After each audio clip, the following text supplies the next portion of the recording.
আগামী দিন আমরা এখানে তৃণমূলকে সরানোর জন্য এই মহাজোট করেই লড়ব এবং শুধু বিধানসভা নয়, আগামী পঞ্চায়েত ভোটেও আমরা এই মহাজোটকে কায়েম রেখে পঞ্চায়েত দখল করব।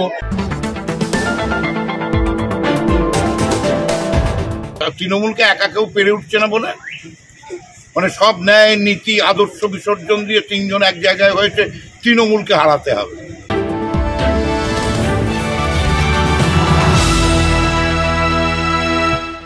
নদিয়ার নাকাশিপাড়া থেকে শুরু হলো নতুন রাজনৈতিক সমীকরণের ইঙ্গিত।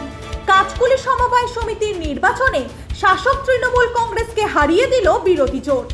৯ আসনের এই নির্বাচনে যেখানে তৃণমূল এককভাবে ৯ জন প্রার্থী দেয়, সেখানে বিজেপি, কংগ্রেস আর সিপিএম মিলে গড়ে তোলে গণতান্ত্রিক জোট।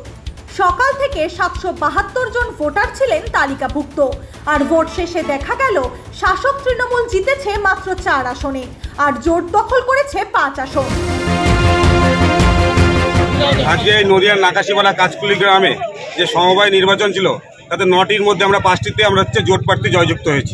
আমরা সিপিএম, বিজেপি এবং কংগ্রেস মিলে যে জোট করেছিলাম তৃণমূলের বিরুদ্ধে, সেখানে আমরা জয়যুক্ত হয়েছি। 9টা আসনের মধ্যে প্রতিদ্বন্দ্বিতা করেছি আমরা, তার মধ্যে আমরা 5টা পেয়েছি গণতান্ত্রিক মহাজোট, আর 4টে পেয়েছে তৃণমূল শাসক দল পেয়েছে।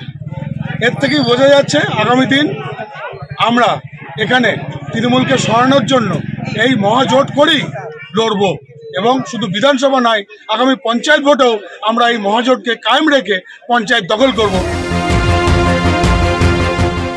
আমাদের অন্তর্দ্বন্দ্ব কিছু নেই তো, তাহলে আজকে এখানে ভোট হচ্ছে। এখানে সিপিএম, কংগ্রেস, বিজেপি একত্রিত হয়ে আমাদের বিরুদ্ধে লড়াই করছে তৃণমূলের বিরুদ্ধে। তৃণমূলকে একা কেউ পেরে উঠছে না বলে মানে সব ন্যায় নীতি আদর্শ বিসর্জন দিয়ে তিনজন এক জায়গায় হয়েছে, তৃণমূলকে হারাতে হবে। কিন্তু বিকেল 5 মানে যখন রেজাল্ট বেরোবে তখন 3 জনাই মাথায় হেঁট করে বাড়ি চলে যাবে।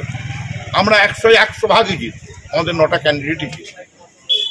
প্রশ্ন উঠছে, এমন নিচু তলার জোট কি 2026 বিধানসভা নির্বাচনের আগে বদলে দেবে বাংলার রাজনৈতিক সমীকরণ, নাকি এ শুধু অস্থায়ী সমঝোতা?